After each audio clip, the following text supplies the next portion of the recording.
One of the many scenes in the credits of 2017's Guardians of the Galaxy Volume 2 saw Adam Warlock's birthing pod unveiled on screen. That led some people to believe the powerful cosmic being would appear in Avengers Infinity War, thanks largely to the fact that he was a key player in the Infinity Gauntlet comic book arc back in 1991. That didn't end up happening, which in turn has led to speculation he'll appear in this year's Avengers Endgame. But there's also a theory the movie could end up leading directly to his creation. After the devastating end to last year's Avengers Infinity War, it's not exactly easy for fans to look beyond the imminent cosmic battle in Avengers Endgame that will determine the very future of the Marvel Cinematic Universe. We've got a theory that looks past the battle and sees a future in which not only will Thanos be defeated, but the events of the movie will lead to the birth of Adam Warlock. Now you're probably wondering why a character who has thus far had absolutely nothing to do with the Avengers or Thanos would be created as a direct result of their conflict, especially if you're not familiar with recent events in Marvel's comic books. To most casual fans of Marvel and of movies in general, or even to some comic book readers who are only familiar with Adam Warlock as he was when he originally emerged back in the late 1960s, the character will indeed seem completely unrelated to the events of Avengers Endgame. But while theories are being conceived en masse every day regarding how the heroes of the MCU will defeat Thanos and bring their decimated friends back to life, Marvel's comics have actually already dealt with the real problem, the Infinity Stones themselves. Regardless of Thanos' status, those 6 items of incalculable power will always just be waiting for the next wannabe god/tyrant to claim them and use them to shape reality to their whim. That is, unless our theory turns out to be true and Avengers Endgame ends up taking influence from those comics. If that's what happens, we'll see Josh Brolin's Thanos beaten. Paul Bettany's vision will fulfill his purpose in a more emphatic and satisfying way than any fan thought possible, and the next phase of Marvel's movie universe will indeed begin with the birth of Adam Warlock, and he'll be created in exactly the same way any current Marvel comic book purist would want him to be. Now feels like the right time to warn you. Not only will this theory potentially unleash an amazing spoiler for Avengers Endgame, it'll also spoil quite a lot regarding Adam Warlock from the comics. So if you plan on reading any recent Adam Warlock issues without knowing in advance what's happened to him, it's probably not a good idea to keep watching. At this point, pretty much every Marvel fan will have heard or have created at least a few theories and rumors regarding how the MCU's heroes will defeat Thanos and bring back the fallen allies in Avengers Endgame. Some of them include time travel, some include quantum realm shenanigans, some combine elements of both, some include the crude method of Thor slamming Stormbreaker into the Mad Titan's head, while some people believe the Soul Stone currently houses the spirits of 50% of the universe, and they simply need rescuing from there. But regardless of what actually ends up happening, and regardless of which heroes make it out of the movie alive, it's assumed that Thanos will be beaten, and his infamous snap reversed. But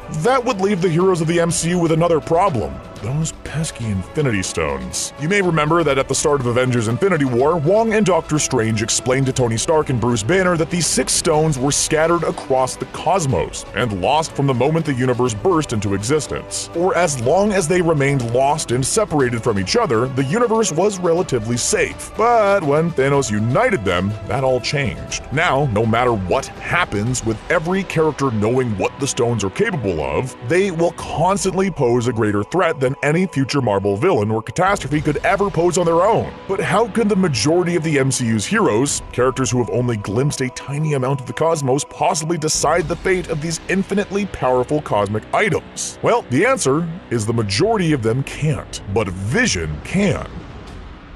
It's been a while since Tony Stark, Bruce Banner, and Jarvis analyzed the Mind Stone when it was housed within Loki's scepter. They did so in 2015's Avengers Age of Ultron. In fact, it's been long enough for Marvel to execute a retcon of sorts and officially make Loki a victim of the Mind Stone's influence and therefore not really evil. But to keep Vision's origins fresh in our memories, Bruce Banner spoke about it in Avengers Infinity War, as a way of proving that Vision could survive being separated from the Mind Stone. Vision is a bridge between humanity, the enormous cosmic power of the Infinity Stones, and as was emphasized in Age of Ultron, the intelligence or sentience that exists within the Mind Stone itself. To put it simply, this immaculately sets Vision up as the perfect entity to give each of the Infinity Stones a brand new home in the universe. If Avengers Endgame solves the problem in the exact same way Marvel Comics did at the end of their most recent Infinity War, it will make a whole lot of sense. The original comic book version of Infinity War was the 1992 comic in which Thanos battled Marvel's heroes, but the more recent Infinity Wars event in 2018 was very different. It left Marvel's heroes with the same problem that the Avengers of the MCU will face after Endgame. They all gathered and accepted that they may have survived, but they also knew that it was only a matter of time before another war for the Infinity Stones began. In the aftermath, only Adam Warlock, who had lived with the Soul Stone embedded in his forehead for years, used his own existence as a prime example of what needed to be done. But as you already know, in the MCU, it's Vision, not Warlock, who finds himself in this pivotal role, albeit with the Mind Stone rather than the Soul Stone. Paul Bettany's powerful vibranium android was given the gift of life, love, consciousness, and possibly even a soul, courtesy of that mysterious yellow artifact in his forehead. And in the comics, that just so happens to be the exact same gift that Warlock chooses to bestow upon each of the other Infinity Stones. When Warlock scattered the Infinity Stones across the cosmos in the comics, the dialogue he spoke really did sound as though it could have been written for Vision in the MCU. Warlock said, "So I gave each stone a soul of its own. They will lead their own individual lives, write their own destinies. Years ago, the Soul Gem gave me a soul. Now, I think I know why." The MCU's Vision has proven himself to be just as grateful, wise, peaceful, and cosmic-minded as Adam Warlock has ever shown himself to be in the comics. There's every chance he could replicate that scene following Avengers Endgame. And just to clarify what actually happened in that comic book scene, Warlock used the fact that he was temporarily bonded with the stones to grant a soul to each gem,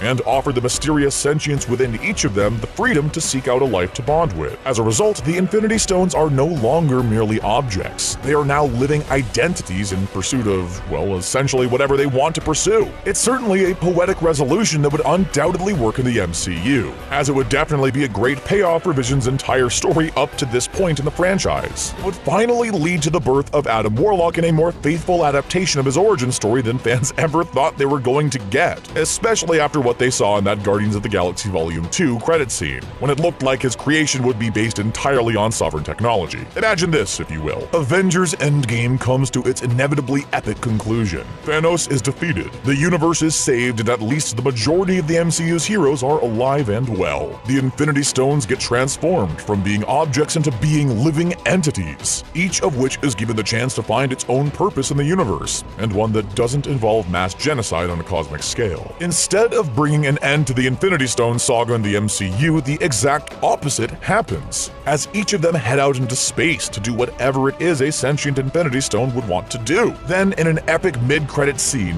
one glowing orange stone makes its way directly to the golden planets of the Sovereign, where Adam Warlock's pod is on the verge of opening and giving the character life at long last. An Infinity Stone moving with purpose towards that pod can only mean one thing: it has found its perfect host. Then, upon receiving the orange gem upon his forehead, Warlock finally awakens, letting every MCU fan know that he's arrived and begun his emergence as a key player in the next phase of Marvel's comic cinematic universe. This, of course, like pretty much everything else fans are conceiving in the build-up to Avengers Endgame, is merely a theory. However, it would undoubtedly be an awful waste of all the time spent exploring Vision's union with the Mind Stone if it wasn't leading to something meaningful like this, something that allows him to repay his gift of life to others.